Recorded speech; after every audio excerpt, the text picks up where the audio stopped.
One of the reasons I love what Tolkien wrote about Middle-earth is that in his stories, it's never about outward appearances.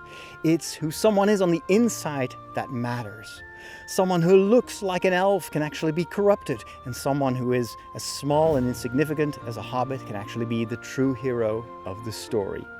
Hey, I'm Father Roderick, I'm a priest and I'm a geek, and I'm here to share with you the deeper layers of the stories that you love. And today I would like to talk about episode 2 of season 2 of Rings of Power. There will be some mild spoilers in this, but my main objective is to take the themes of this second episode and apply them to our own lives and to the world in which we live.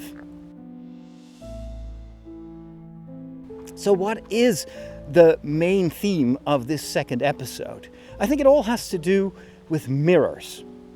Obviously, there is this whole sequence in which we see how the mirrors that reflect the sunlight into the depths of Khazad-dûm, the huge cave system where the dwarves are mining and living, how those mirrors collapse. But the mirrors have, I think, a significance for the entire episode, because it's all about, on the one hand, smoke and mirrors, how evil people can present themselves as beautiful and trustworthy, but it is literally smoke and mirrors, and the pure of heart, whose inner soul is reflected in the light that they mirror to the people that surround them, that they reflect.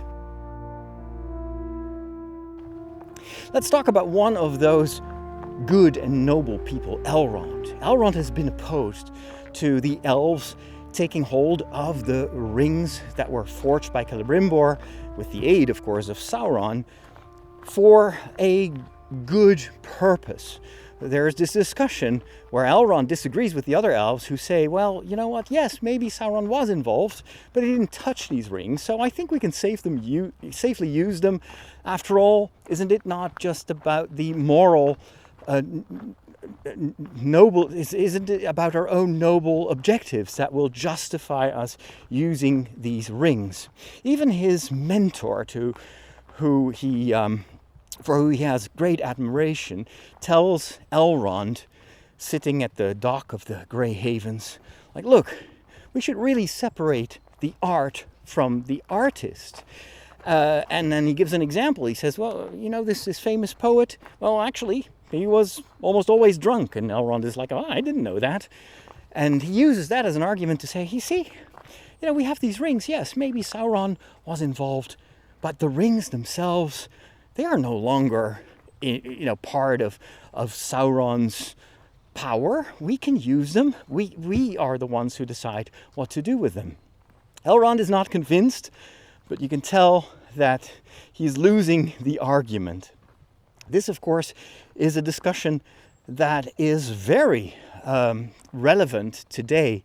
To give you an example, Michael Jackson, his music has defined a generation and is still very popular today. However, we also know that there are very strong and believable allegations that actually Michael Jackson was an abuser, someone who has destroyed lives of children and families that he surrounded himself with. Can you still listen to that music if you know that? Can you separate art from the artist? It's a very tough question. Or think of Harry Potter. How many people love Harry Potter and the story of Hogwarts and these kids with magical powers who ultimately defeat evil Voldemort? And then you have J.K. Rowling, the author of those books, who, especially in the years after the COVID pandemic, has presented herself on social media as a crusader against anything that has to do with transgenders. And her point of view, you can agree with it or you can disagree with it, but the way in which she lashes out and her tone of voice is really off-putting, even to huge Harry Potter fans. Can you still enjoy Harry Potter? Or is that now tainted by the fact that you don't like J.K. Rowling and the way that she presents herself today?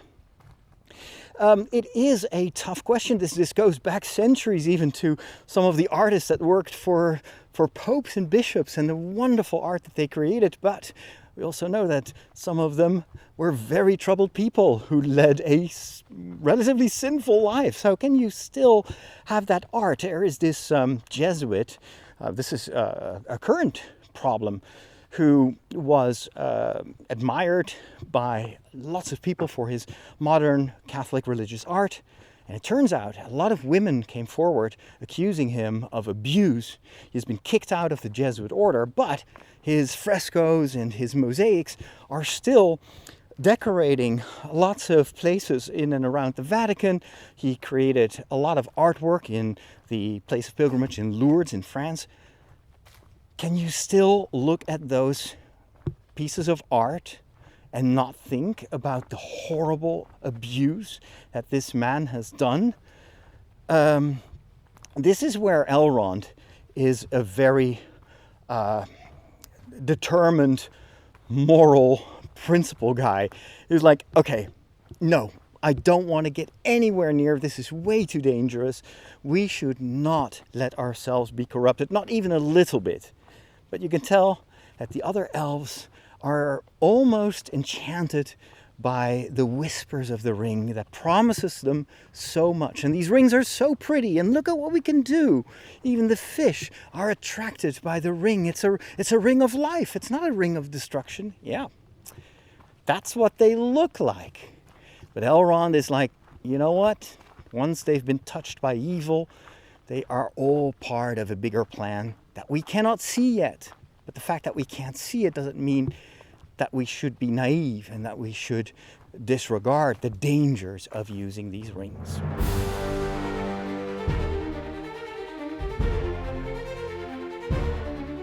Now on to the dwarves. As I mentioned, the dwarves are shown in Khazad-dûm, living happily there because they use the sunlight through a whole system of mirrors that bring that light into the depths of their caverns. But at the same time, darkness is slowly spreading from Mordor, and it is spreading into the hearts of also the dwarves. And one of the effects, one of the results of that is that relationships are starting to fall apart. We've already seen the seeds of the row between Durin IV and his father Durin III, who is currently still on the throne. And Durin III doesn't like elves and has rejected his son because he kept defending Elrond. And this rift is still very much there at the beginning of this second season. But that rift is totally due to the fact that both dwarves are proud and they don't want to say they were sorry. They don't want to open their hearts. And almost as a reflection of that inner discord, of that broken relationship, there is an earthquake. And all of a sudden, all these huge round mirrors that could reflect the sunlight from the surface into the mines of Moria are destroyed. And the entire system of caverns of Khazad-dûm is now in darkness. Life starts to die. The plants that they were growing, the fruits, none of that is available anymore because they all need sunlight. And so you see how in the story, both the external events and the internal personal relationships are a reflection of one another. And the question, of course, there is, where will they turn? Who are they going to ask for help? Are they even humble enough to realize that they can't solve this problem by themselves? Are they going to reconcile with the humans? Or maybe they are going to try to get another source of power. I'm thinking Dwarven rings. So this too, of course, is something that happens still all the time in the world in which we live. Maybe also in our personal lives, where sometimes there is discord within a family or between friends or colleagues at work. And because both parties are too proud to say that they were sorry or to try to heal what was broken, everything else sours as well. It's often when in a relationship, in a marriage, The parents are feuding. The fallout is much bigger than just these two people. Oftentimes, the children are the first victims of that rift in trust and relationship, and there oftentimes is also fallout that goes beyond the circle of the close family. And so the only way to prevent this from spreading is by seeking healing, by forgiving. But that is so difficult, and we will oftentimes seek any other solution, any other patch, any other thing that can distract us from the pain that we feel of that separation, just so we don't have to say we are sorry. It is a theme that is not just disastrous for the Dwarven world here in Tolkien's imaginary world. It reflects a deep and deepening problem, I think, in our societies, where more and more people are looking to what separates them from another, what defines them in opposition to their neighbor. And that creates darkness and fear and mistrust. And that is like a cancer that keeps on spreading until someone breaks the circle, until someone hears the call to be the first one to start anew and to begin trusting again. Will that happen with the dwarves? We'll have to wait and see.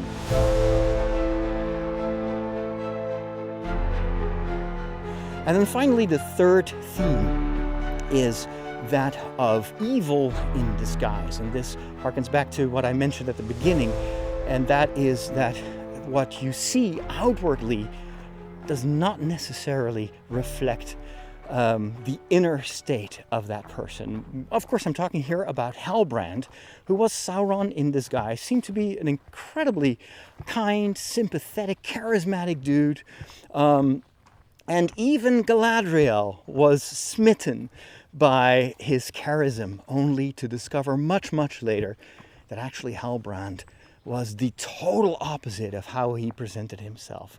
He is actually evil Sauron himself, and he has deceived everyone.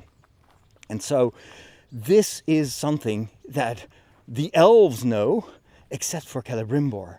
They send an envoy to warn him, but the envoy is killed probably by orcs. Maybe this is also part of Halbrand's plan to make sure that he keeps his hold on Celebrimbor. And so he arrives there at the gates. At first, Celebrimbor keeps him outside, but very, very soon realizes that he is indebted to Halbrand. Without Halbrand, he would have never been able to create those powerful rings. And the only thing he wants to know is, what is my legacy? Are these rings really working? He doesn't know. And that frustrates him. He needs that dopamine hit of knowing that what you created may actually be what saves Middle-earth, what saves the elves. And Halbrand, being the deceiver, diabolically knows this and zooms in on that Achilles heel of Celebrimbor and tells him, you know what? With my help, we can make more rings. We can also help the humans. We can also help the dwarves. And then you will be the Lord of the Rings. And that, of course, is not the truth. What Sauron wants is to be the Lord of the Rings himself. But he does that by promising others what they secretly desire, by playing with their desire to be acknowledged, with their pride and their vanity maybe, their insecurities. And he uses all those flaws to get a hold of Celebrimbor's forge. And so there is this dramatic scene. And again, if you haven't watched the episode, watch it first, because it is an incredible moment in this second episode. Walking right beside a huge pool of mud here behind me, almost symbolic of the muddy waters in Middle-earth at this time. At one point, Halbrand steps into the fires of the forge, only to emerge completely transformed. It is like a parody almost of the moment where Jesus has his transfiguration on the mountain. And he presents himself as an angel of the light, literally as a messenger of the Valar, these divine beings, telling Celebrimbor that he was sent to Celebrimbor to tell him that he is actually part of a divine plan. This builds trust, of course. And he looks, and this is very well done, I think, he almost looks like Jesus himself. There are rays of light, and it blinds. His darkness blinds Celebrimbor. And he believes that he is now the chosen one who is visited by an elf, just like the Virgin Mary was visited by an angel to tell her that she would be the mother of the Savior. Almost as a mirror image of that, Sauron presents himself as Annatar. And Annatar is someone who doesn't look like Halbrand, but he is just as beautiful, just as seducing. He looks like an elf. And this is another step in Sauron's plan to convince the elves that it is okay to follow this plan. It's okay to make new rings. Because look, I'm not Halbrand. I'm someone totally different. And Celebrimbor is so honored by this election as someone who will play a key part in the saving of Middle-earth, that he is blinded for the danger. Now this, of course, again, is something that we see so often. Think of politics, where someone might present himself or herself as a good person, as someone who really wants to save the country. But if you look a little bit further, you know that there is so much wrong with that person. You shouldn't trust them because, and this is something that especially in the news cycle that is always replacing stories with new ones, we tend to sometimes very quickly forget what someone has done. And then we believe the lies, we believe the stories, we believe the image that people project. And of course, in marketing and in propaganda,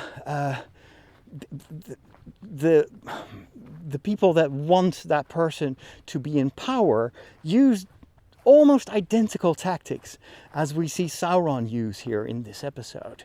Look at what Putin does and how he presents the war in Ukraine, this unjust, horrible war that has killed so many people, how he presents it to his own people as the rightful thing to do. He completely rewrites history to show his people that he is a savior. He is going to fight for them. And yes, they should own Ukraine, and maybe even more. He thwarts, he distorts the history so that he can present himself as the savior, as the hero who does the right thing. Nothing new under the sun, as they say. And so what's the lesson of this? It is what Jesus says in the gospel. Don't just judge people from the outside. The Pharisees, the scribes, they know it so well. They use the law, they use all the prescriptions of the Jewish religion for their own benefit. And everything that they burden other people with is what they avoid themselves, because they're not in it to honor God and to serve their neighbor. They're in it for themselves. And Jesus sees right through them. He says, you're beautiful graves on the outside, like beautiful marble tombs, but on the inside, it's all completely dark and rotten. You're hypocrites.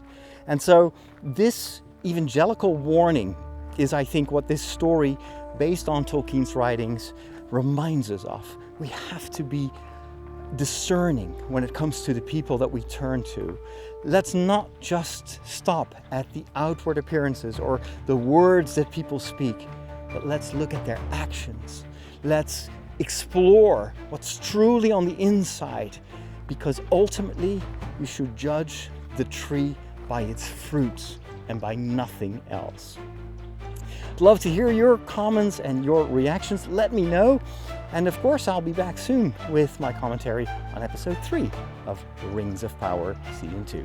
Thanks for listening, and take a look at fatherroderick.com for all my other stuff. Take care, and God bless.